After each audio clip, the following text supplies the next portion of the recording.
Hello friends, എല്ലാവർക്കും good morning. അപ്പോൾ എല്ലാവർക്കും ഇന്നത്തെ ഒരു തകർപ്പൻ വിശേഷത്തിലേക്ക് തന്നെ സ്വാഗതം. അങ്ങനെ നമ്മുടെ ഗീതുവിനെയാണ് കാണിക്കുന്നത്. ഗീതു ആണെങ്കിൽ ഭയങ്കര കലിപ്പിലിരിക്കുക.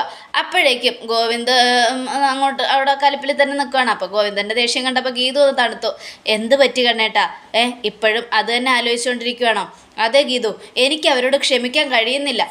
എൻ്റെ രഞ്ജുവിൻ്റെ കരണത്തടിച്ചവളവൾ. അവളെ ഞാൻ വെറുതെ വിടില്ല. സാരമില്ല കണ്ണേട്ടാ.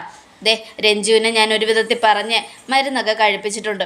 എനിക്ക് തോന്നുന്നില്ല അവരടിച്ചതുകൊണ്ട് മൂക്ക് മുറിഞ്ഞ് ചോര വന്നതാണെന്ന്. അവളുടെ മൂക്കിൽ നിന്നും വന്ന ബ്ലഡ് ഫ്രഷ് ബ്ലഡ് അല്ല, പഴയ ബ്ലഡാണ്. അതെനിക്ക് കണ്ടപ്പോൾ തന്നെ മനസ്സിലായി. അതുകൊണ്ട് അനാർക്കലി ഇതിൽ തെറ്റുകാരിയല്ല. എന്നാലും അവരോട് ക്ഷമിക്കണമെന്നാണോ ഗീതു നീ പറയുന്നത്? അല്ല, നമ്മുടെ കുടുംബത്തിനോട് അവർ ചെയ്ത തെറ്റ് ഒരിക്കലും നമുക്ക് ക്ഷമിക്കാൻ പറ്റില്ല. അവർ നമ്മളോട് ചെയ്ത ദ്രോഹം മറക്കാനോ പൊറുക്കാനോ കഴിയില്ല. അങ്ങനെയുള്ളപ്പോൾ എന്തായാലും നമ്മൾ അങ്ങനെ അവരെ വെറുതെ വിടണ്ട. പക്ഷെ നാളത്തെ ദിവസം വേണ്ടെന്ന കണ്ണേട്ടാ ഞാൻ പറയും. അതെന്താ ഗീതു നീ അങ്ങനെ പറഞ്ഞത്? നാളെ അച്ഛന് ബലിയിടാൻ പോകുമല്ലേ? അച്ഛൻ്റെ ആത്മാവിന് ശാന്തി കിട്ടണ്ടേ? അങ്ങനെ ബലിയിടാൻ പോകുമ്പോൾ ശരീരവും നമ്മുടെ ബാക്കിയുള്ള എന്താ പറയുക എല്ലാ കാര്യങ്ങളും എല്ലാവരും ശുദ്ധിയായിരുന്നാൽ പോരാ, മനസ്സും ശുദ്ധി വേണം. അതുകൊണ്ട് ഇപ്പോൾ ഇനി അതിനെക്കുറിച്ചൊന്നും ചിന്തിക്കേണ്ട. അച്ഛൻ്റെ ബലിയിട്ട് കഴിഞ്ഞ് വന്നിട്ടേ ഞാൻ ചെയ്യൂ. വേണ്ട കണ്ണേട്ടാ, നാളത്തെ ദിവസം ഇങ്ങനെയുള്ള കാര്യങ്ങളൊന്നും ചെയ്യാൻ പാടില്ല. കണ്ണേട്ടൻ വന്നേ, ഞാൻ കണ്ണേട്ടന് ഗോതമ്പ് ഉപ്മാവ് ഉണ്ടാക്കി വെച്ചിട്ടുണ്ട്, അത് പോയി കഴിക്കാം വാ എന്നും പറയുക. അപ്പോൾ നീയും കൂടെ വാ. ഞാൻ വരാം, അമ്മ വിളിക്കാമെന്ന് പറഞ്ഞിട്ടുണ്ടായിരുന്നു. ഞാൻ അമ്മയോടൊന്ന് സംസാരിച്ചിട്ട് വരാം.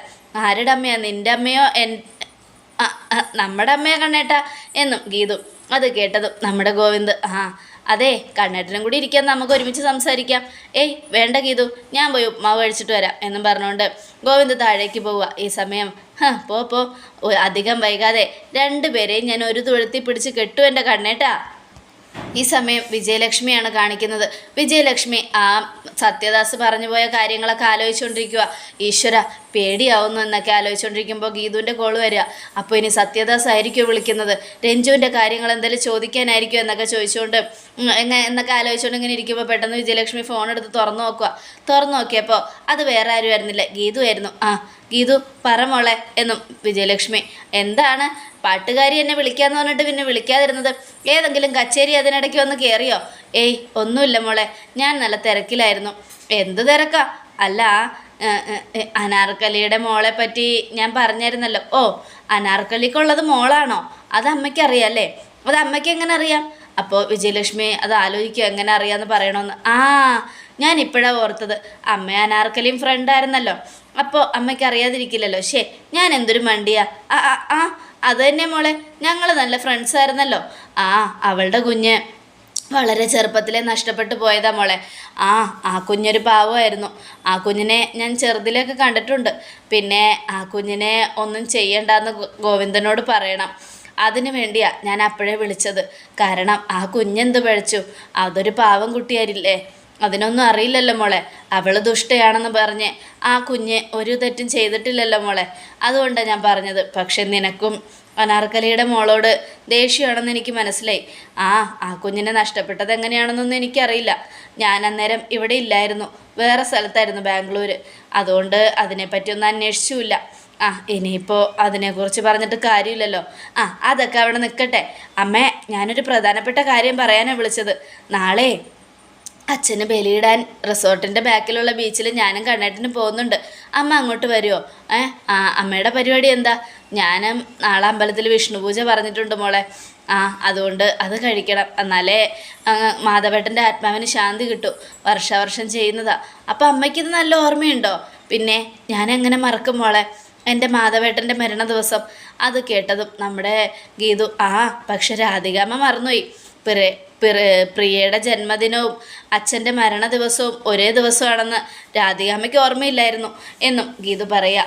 അവൾ ഓർക്കണ്ട, പക്ഷെ എനിക്ക് മറക്കാൻ പറ്റില്ലല്ലോ മോളെ. ഈ സ്നേഹം എന്ന് പറയുന്നത് വിളമ്പേണ്ട സമയത്ത് വിളമ്പിയില്ലെങ്കിൽ വിഷമായി മാറുന്ന ഒന്നാ. അതുകൊണ്ട് എന്തു പറയാനാ, എനിക്കും അങ്ങനെയാണ് തിരിച്ചടികൾ കിട്ടിയത്. ഇനിയിപ്പോൾ അതിനെക്കുറിച്ചൊന്നും പറഞ്ഞ് വിഷമിച്ചിട്ട് കാര്യമില്ല. എന്തായാലും ഞാൻ നാളെ വരുന്നില്ല മോളെ. ഇനി ഗോവിന്ദ് നല്ലൊരു ദിവസമായിട്ട് അവനെ ദേഷ്യം പിടിപ്പിക്കണ്ട, അങ്ങനെ പറയണ്ട. അമ്മ ഇവിടെ വന്നപ്പോൾ കണ്ണേട്ടൻ ദേഷ്യപ്പെട്ടില്ലല്ലോ. അമ്മ കൊണ്ടുവന്ന ഫുഡ് കഴിക്കുകയും ചെയ്തു. അതുകൊണ്ട് അമ്മയോട് ഇനി കണ്ണേട്ടൻ ദേഷ്യപ്പെടില്ല. അതുകൊണ്ട് അമ്മ വരാതിരിക്കരുത്. അമ്മ വന്നാൽ കണ്ണേട്ടന് മാത്രമല്ല അച്ഛൻ്റെ ആത്മാവിന് സന്തോഷമാവും അമ്മേ. അത് കേട്ടതും എന്നാൽ ശരി മോളെ ഞാൻ വരാം എന്നും പറഞ്ഞ് വിജയലക്ഷ്മി ഫോൺ കട്ട് ചെയ്യുക. ഈ സമയമാണെങ്കിൽ ആ രാധികയാണ് കാണിക്കുന്നത്. രാധിക പോത്തുപോലെ ഉറങ്ങുക. ഉറക്കത്തിലും രാധികയുടെ സ്വപ്നം ഭദ്രനാ. ഭദ്രൻ രാധികയെ കൊല്ലാൻ വരിക. അയ്യോ വേണ്ട ഭദ്ര, വേണ്ട, എന്നെ കൊല്ലരുത്, കൊല്ലല്ലേ കൊല്ലല്ലേ കൊല്ലല്ലേ എന്ന് പറഞ്ഞുകൊണ്ട് നമ്മുടെ രാധിക ചാടി എഴുന്നേറ്റു. നോക്കിയപ്പോൾ വരുണിനെ കാണുന്നില്ല. ഈശ്വര, എൻ്റെ അടുത്ത് കിടന്ന വരുൺ എവിടെ? അവനെ ഭദ്രൻ തിന്നോ? എൻ്റെ ദൈവമേ, അവനെ കൊണ്ടുപോയി ഭദ്രൻ തിന്നു കാണും എന്നൊക്കെ പറഞ്ഞുകൊണ്ട് നമ്മുടെ രാധികമ്മ ഇങ്ങനെ കരയുക. അപ്പോഴേക്കും രാധികയുടെ നിലവിളി കേട്ട് വരുൺ ഒളിഞ്ഞു നോക്കുക. വരുൺ, അമ്മേ എന്താ പറ്റി? അയ്യോ വേണ്ട, വരരുത് വരരുത്, എൻ്റെ അടുത്ത് വരരുത്, പോ പോ എന്നും പറഞ്ഞുകൊണ്ട് രാധിക വരുണിനെ ഓടിച്ചു വിടുക. എൻ്റെ അമ്മ, ഇത് ഞാനാ എന്നും പറഞ്ഞ് വരുൺ രാധികയുടെ ഒറ്റ കുലുക്കലോടുകൂടി രാധിക പെട്ടെന്ന് ആ ഇതിൽ നിന്ന് ഉണർന്നു. നീയായിരുന്നോ? ഞാൻ പേടിച്ചു പോയി മോനെ.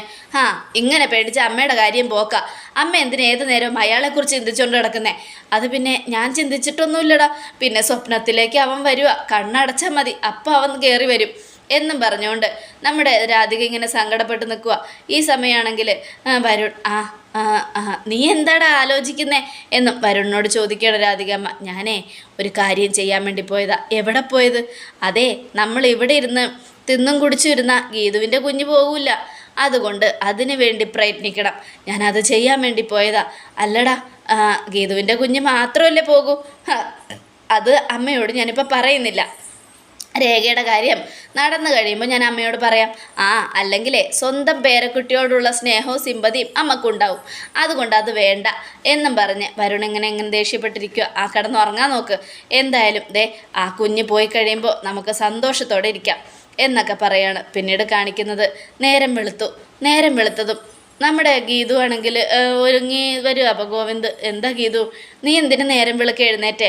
നിന്നോട് പറഞ്ഞല്ലേ വരണ്ടെന്ന്. സാരമില്ല കണ്ണേട്ടാ, എനിക്ക് നല്ല സന്തോഷമുണ്ട്. നമ്മുടെ കല്യാണം കഴിഞ്ഞിട്ട് അച്ഛൻ്റെ ആദ്യത്തെ ആണ്ട. അതുകൊണ്ട് പോയി ബലിയിടാനുള്ള ആഗ്രഹം എനിക്കുമുണ്ട്. വാ കണ്ണേട്ടാ എന്നും പറഞ്ഞുകൊണ്ട് പോകുമ്പോഴേക്ക് പെട്ടെന്ന് ഗീതുവിനൊരു വയറുവേദന കൊണ്ട് ഗീതു അവിടെ നിന്നതും ഗോവിന്ദ്, എന്തു പറ്റി? നിനക്ക് വയ്യേ? എനിക്ക് കുഴപ്പമൊന്നുമില്ല കണ്ണേട്ടാ. പിന്നെ എന്താ നിൻ്റെ മുഖം വല്ലാതിരിക്കുന്നേ? ഒന്നുമില്ല കണ്ണേട്ടാ. എന്നാൽ നീ പോയി റെസ്റ്റ് എടുത്തോ ഗീതു, നീ വരണ്ട ഗീതു മോളെ എന്നൊക്കെ പറഞ്ഞുകൊണ്ട് ഗീതുവിന് ഇതാക്കും. അപ്പോൾ ഗീതു ഇല്ല കണ്ണേട്ടാ, ഞാൻ വരും എന്നും പറഞ്ഞുകൊണ്ട് ഗീതു ഗോവിന്ദനോടൊപ്പം പോവുക. ഈ സമയമാണെങ്കിൽ നമ്മുടെ വരുണും രാധിക അത് നോക്കുക. കണ്ടോ, ഞാൻ ചെയ്ത കാര്യത്തിൻ്റെ ഫലം തുടങ്ങിക്കഴിഞ്ഞു. എന്തായാലും ഇനി എനിക്ക് സന്തോഷമാണ്. ഓരോന്നോരോന്നായി ഇങ്ങനെ തീർന്നുകൊണ്ടേയിരിക്കും. ഞാൻ സന്തോഷിക്കും അമ്മേ എന്നൊക്കെ പറഞ്ഞുകൊണ്ട് ഇങ്ങനെ നിൽക്കുകയാണ്. അപ്പോഴേക്ക് വെളിയിലിറങ്ങിയതും കുഞ്ഞ് പോവുകയാണല്ലേ? പോവുക അയ്യപ്പെട്ട. റിസോർട്ടിൻ്റെ ബാക്കിലെ ബീച്ചിലാണ് ബലിയിടുന്നത്. എന്തായാലും അവിടെ പോയി ബലിയിടാൻ തന്നെ തീരുമാനിച്ചു. ദൂരേക്കൊന്നും പോകണ്ടെന്ന് കരുതി. അയ്യപ്പേട്ടനോട് വരുന്നുണ്ടെങ്കിൽ വാ. വേണ്ട കുഞ്ഞെ, ഞാൻ വരുന്നില്ല. എല്ലാ വർഷവും ഞാനും പോയി ഇടാറുള്ളതല്ലേ ബലി. അപ്പം മാധവ മുതലാളിക്ക് അറിയാം, ഒരു ദിവസം ഞാൻ വന്നില്ലെങ്കിലും കുഴപ്പമൊന്നുമില്ല. ഇപ്രാവശ്യം മാധവ മുതലാളിയുടെ ആത്മാവ് ഭയങ്കര സന്തോഷത്തോടെ പോകൂ. അതെന്താ അയ്യപ്പേട്ട? അതെന്താന്ന് വെച്ചാലേ, മാധവ മുതലാളിയുടെ മോൻ്റെ ഭാര്യയും പിന്നെ പേരക്കുട്ടിയും കൂടിയാണ് വന്ന് ബലിയിടാൻ വരുന്നത്. അത് കണ്ട് മാധവൻ മുതലാളിക്ക് ഒരുപാട് സന്തോഷമാവും എന്നും അയ്യപ്പൻ നായർ പറയുക. ഇത് കേട്ടതും ഗോവിന്ദൻ്റെ കണ്ണ് നിറഞ്ഞു. അയ്യപ്പേട്ടനും കൂടെ വാ എന്നും ഗീതു മോളുടെ മുഖത്ത് നല്ല ക്ഷീണമുണ്ടല്ലോ. ഞാൻ പറഞ്ഞത് അയ്യപ്പേട്ട ഇവളോട് വരണ്ടാന്ന്, എന്നിട്ട് കേൾക്കണ്ടേ? എനിക്ക് പോകണം അയ്യപ്പേട്ട. വെളുപ്പിന് എഴുന്നേറ്റു, അതിൻ്റെ ക്ഷീണമാണ്, അല്ലാതെ വേറെ ഒരു കുഴപ്പം എനിക്കില്ല. എൻ്റെ അയ്യപ്പേട്ട, ലോകത്തുള്ള എല്ലാ ഗർഭിണികൾക്കും പ്രശ്നങ്ങളുണ്ടാവും, എന്നാൽ ഇവൾക്ക് മാത്രം ഒരു കുഴപ്പമില്ല എന്നും പറഞ്ഞുകൊണ്ട് നടക്കുക ഇവളോട് ഞാൻ റെസ്റ്റ് എടുക്കാൻ പറഞ്ഞിട്ട് ഇവൾക്ക് കഴിയില്ല കേൾക്കാൻ എന്നൊക്കെ പറയുക. സാരമില്ല കുഞ്ഞെ, ഇത് കാണുമ്പോൾ മാധവ മുതലാളിക്ക് ഒരുപാട് സന്തോഷമാവും. മനസ്സും നിറഞ്ഞിട്ടേ മാധവ മുതലാളിയുടെ ആത്മാവ് പോകൂ എന്നും പറഞ്ഞുകൊണ്ട് അയ്യപ്പൻ നായർ ഉപദേശിക്കുക. ഈ സമയം എന്നാൽ പോവാം കണേട്ടാ എന്നും പറഞ്ഞ് രണ്ടുപേരും കൂടെ കാറിൽ കയറി അങ്ങ് പോവുക. ഈ സമയമാണെങ്കിൽ വരുൺ, അവളുടെ മുഖത്തെ ആ ക്ഷീണം ഉണ്ടല്ലോ അമ്മേ, അത് ഇന്നലെ രാത്രി ഞാൻ ചെയ്ത പണിയാ. എന്തായാലും അവളിനി അനുഭവിക്കും. മാധവ മുതലാളിയുടെ ആത്മാവിന് ബലിയിട്ട് കഴിയുമ്പോൾ മാധവ മുതലാളിയുടെ ആത്മാവ് മാത്രമല്ല പോകാൻ പോകുന്നത്, മാധവൻ മുതലാളിയുടെ ആത്മാവിൻ്റെ കൂടെ ഗീതുവിൻ്റെ കുഞ്ഞും പോകും. അത് ഉറപ്പാമ്മേ എന്ന് പറയാ. നീ എന്താടാ വരുൺ ചെയ്തത്? എന്താണെന്നെങ്കിലും ഒന്ന് എന്നോട് പറയടാ. ആദ്യം കാര്യം നടക്കട്ടെ, അത് കഴിഞ്ഞ് അമ്മയോട് എന്താന്ന് വെച്ചാൽ ഞാൻ പറയാം. ഇപ്പം പറഞ്ഞാലേ എനിക്ക് അമ്മയെ വിശ്വാസമൊന്നുമില്ല. അങ്ങനെ പറയരുത് വരുൺ. ഞാൻ എന്ത് ചെയ്തിട്ടാടാ നീ എന്നോട് ഇങ്ങനെ കാണിക്കുന്നേ? വേണ്ട, അമ്മയെ എല്ലാം അറിഞ്ഞു കഴിഞ്ഞാൽ ചിലപ്പോൾ അമ്മ രേഖയെ രക്ഷിക്കാൻ നോക്കും. 3 ഗർഭിണികളുടെയും ഗർഭം അലസാതെ ഈ ഒരു കാര്യം ഞാൻ അമ്മയോട് പറയില്ല. പക്ഷെ അമ്മ കണ്ടോ, 3 പേരും കരഞ്ഞ് നിലവിളിച്ചുകൊണ്ട് കുഞ്ഞ് നഷ്ടപ്പെട്ടതിൻ്റെ പേരിൽ ഇവിടെ കിടന്ന് വേദനിക്കുന്നത്. അത് കണ്ട് ഞാൻ രസിക്കും എന്നും പറഞ്ഞുകൊണ്ട് നമ്മുടെ ഗോവിന്ദ് ഇങ്ങനെ നിൽക്കുക. വരുൺ സംസാരിച്ചുകൊണ്ടിരിക്കുകയാണ്. ഈ സമയമാണെങ്കിൽ ഗോവിന്ദും ഗീതും റിസോർട്ടിലെത്തി. അപ്പോൾ നമ്മുടെ ഗീതുവിൻ്റെ ക്ഷീണം കണ്ടിട്ട് ഗോവിന്ദ്, ഗീതു നീ വേണമെങ്കിൽ റിസോർട്ടിൽ റെസ്റ്റ് എടുത്തോ, ഞാൻ പോയി ഗസ്റ്റ് ഹൗസിൽ റെസ്റ്റ് എടുത്തോ, ഞാൻ പോയി ബലിയിട്ടോളാം. വേണ്ട കണ്ണേട്ടാ, ഇവിടം വരെ വന്നത് ബലിയിടാനാ. അങ്ങനെയുള്ളപ്പോൾ ബലിയിടാതിരിക്കാൻ പറ്റില്ല കണ്ണേട്ടാ. എന്തായാലും വാ. അതെ, എല്ലാ ക്ഷീണവും ഈ കടൽക്കാറ്റ് കൊണ്ട് മാറിപ്പോവും. കടൽക്കാറ്റിന് അങ്ങനെ ഒരു ശക്തിയുണ്ട്. ആണോ? എന്നാ വാ എന്നും പറഞ്ഞുകൊണ്ട് 2 പേരും ഇങ്ങനെ സ്നേഹത്തോടെ സംസാരിച്ചുകൊണ്ട് നടക്കുക. ഈ സമയം അവിടെ എല്ലാം റെഡിയായി. അപ്പോൾ അത് കണ്ടുകൊണ്ട് ഗോവിന്ദ്, ദേ പൂജാരി വന്നു, എല്ലാം റെഡിയാക്കിയെന്ന് തോന്നുന്നു. എല്ലാം റെഡിയായോ തിരുമേനി? എല്ലാം റെഡിയായി. പിന്നെ ഒരാളൂടെ വന്നിട്ടുണ്ട്. നിങ്ങൾ വന്നതിന് ശേഷം മതി ചടങ്ങുകളെന്നും പറഞ്ഞുകൊണ്ട് അവിടെ ഇരിക്കുക. ബലിയിടാൻ ആരാ അത്? ഓ, അമ്മയോട് ഞാൻ പറഞ്ഞായിരുന്നു കണ്ണേട്ടാ ഇന്ന് ബലിയിടാൻ ഇങ്ങോട്ട് വരണമെന്ന്. വർഷാവർഷം അമ്മ വിഷ്ണു ഭഗവാൻ നടത്താറുണ്ടെന്നാണ് പറഞ്ഞത്, എന്തോ പൂജ. പൂജയിൽ അച്ഛൻ്റെ ആത്മാവിന് ശാന്തി കിട്ടാനേ. അപ്പോൾ ഇന്ന് ബലിയിടാൻ ഇങ്ങോട്ട് വരണമെന്ന് പറഞ്ഞു. നീ എന്തിനാ ഇത് വെറുതെ അവരെ വിളിച്ചത് എന്നൊക്കെ പറഞ്ഞുകൊണ്ട് ഗോവിന്ദ് ദേഷ്യപ്പെടുക. കണ്ണേട്ടാ, അമ്മയ്ക്ക് അവകാശമില്ലേ? രാധികാമ്മ മറന്നതുപോലെ അമ്മ മറന്നിട്ടില്ല. വർഷാവർഷം അച്ഛന് വേണ്ടി അമ്മ ഓരോരോ പൂജ കഴിക്കാറുണ്ട്, അച്ഛൻ്റെ ആത്മാവിന് ശാന്തി കിട്ടാൻ. അതുകൊണ്ട് അമ്മയെ കുറ്റപ്പെടുത്തണ്ട കണ്ണേട്ടാ. അയ്യോ, വന്നിരിക്കുന്നത് ഒരു സ്ത്രീയല്ല, പുരുഷനോ? അതാരാന്നൊന്നും എനിക്കറിയില്ല. വയസ്സായ ഒരാളാ, ദേ ഇരിക്കുന്നു എന്നും പറഞ്ഞ് പൂജാരി അങ്ങോട്ട് കാണിച്ചു കൊടുക്കുക. തിരമാലകൾക്കിടയിൽ, അതെ, ആ പാറക്കല്ലിൻ്റെ പുറത്ത് അയാൾ ഇരിക്കുന്നത് കണ്ട് ഗീതുവും ഗോവിന്ദും അതിശയത്തോടെ നോക്കി. ആരാ കണ്ണേട്ടാ അത്? എനിക്കറിയില്ല ഗീതു, വാ നമുക്ക് നോക്കാം. എന്നാൽ നിങ്ങൾ ചെന്ന് സംസാരിച്ചിട്ട് വാ, അപ്പോഴത്തേക്ക് ഞാൻ ബാക്കിയുള്ള കാര്യങ്ങൾ കൂടെ ചെയ്യാം. ഈ സമയം നമ്മുടെ ഗീതുവും ഗോവിന്ദും അങ്ങോട്ട് ചെല്ലുക. അപ്പോൾ സത്യദാസ് എന്ന ഭാസ്കരൻ അവിടെ ഇരിക്കുന്നത് കണ്ട് നമ്മുടെ ഗീതുവും ഗോവിന്ദും ഞെട്ടി. ഇതാരാ? എനിക്കും അറിയില്ലല്ലോ, ഇയാൾ ആരാണ് എന്നൊക്കെ ഇങ്ങനെ ആലോചിച്ചുകൊണ്ടിരിക്കുകയാണ്. അതെ, നിങ്ങളാരാ എന്നും ചോദിക്കുകയാണ്. അത് കേട്ടതും ഭാസ്കരൻ ഇങ്ങനെ തിരിഞ്ഞു നോക്കാതെ ഇങ്ങനെ ഇടങ്ങണ്ണിട്ട് നോക്കുക. നിങ്ങൾ ആരാണെന്ന്, അറയ്ക്കൽ മാധവൻ നായർക്ക് ബലിയിടാനും വേണ്ടി നിങ്ങൾ ആരാണ് എന്നും ചോദിക്കുകയാണ്. അത് കേട്ടതും ഭാസ്കരൻ അവിടെ ഇരുന്ന് ഇങ്ങനെ ചിരിക്കുക. അപ്പോൾ ഇത് ആരാ? അപ്പോൾ അയാൾ, ഞാൻ ഭാസ്കരൻ്റെ മാധവൻ്റെ ഒരു പഴയ കൂട്ടുകാരനാ. ഇതുപോലൊരു കൂട്ടുകാരനെ പറ്റി ഞാൻ കേട്ടിട്ടില്ലല്ലോ. അച്ഛൻ്റെ എല്ലാ കൂട്ടുകാരന്മാരെയും എനിക്കറിയാം. നിങ്ങളാരാ എന്നും നമ്മുടെ ഗോവിന്ദൻ്റെ ചോദ്യം കേട്ട് അയാൾ അവിടെ നിന്നും പതുക്കെ എഴുന്നേറ്റു. എന്നിട്ട് ഗോവിന്ദനെ കണ്ണു കാണാത്തവർ നോക്കുന്നത് പോലെ ഒന്ന് നോക്കുക. കുഞ്ഞേ, നീയാണോ അത്?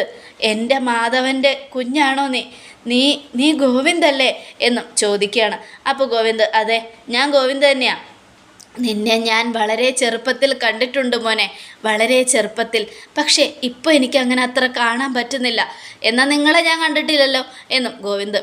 മോനെ, ഒന്നിങ്ങ് അടുത്തോട്ട് വാ, എനിക്ക് നിന്നെ നന്നായിട്ട് കാണണം. കണ്ണിന് കാഴ്ച കുറവുണ്ടേ, അതുകൊണ്ട് ദൂരത്തു നിന്ന് നോക്കിയാൽ ഒന്നും മനസ്സിലാവില്ല. ഇങ്ങ് അടുത്തേക്ക് വാ മോനെ എന്നും പറയുകയാണ്. അങ്ങനെ ഗീതുവും ഗോവിന്ദും പരസ്പരം മുഖത്തോട് മുഖം നോക്കാം. അപ്പോൾ ഗീതു, ഇതാരായിരിക്കും? എന്തിനാ ഇയാൾ ഇങ്ങോട്ട് വന്നത്? ഇത് ആരാണ്? എന്തോ ഒരു പിടിയും കിട്ടുന്നില്ലല്ലോ. അച്ഛൻ്റെ കൂട്ടുകാരനാണ് പോലും. അങ്ങനെയാണെങ്കിൽ കണ്ണേട്ടൻ അറിയണമല്ലോ, ഇയാൾ ആരാ, എന്താ, കണ്ടുപിടിച്ചേ മതിയാകൂ എന്നൊക്കെ ആലോചിച്ചുകൊണ്ട് ഗീതു ഇങ്ങനെ നിൽക്കുക. അപ്പോഴേക്കും ഗോവിന്ദ് അയാളുടെ അടുത്തേക്ക് ചെന്നു.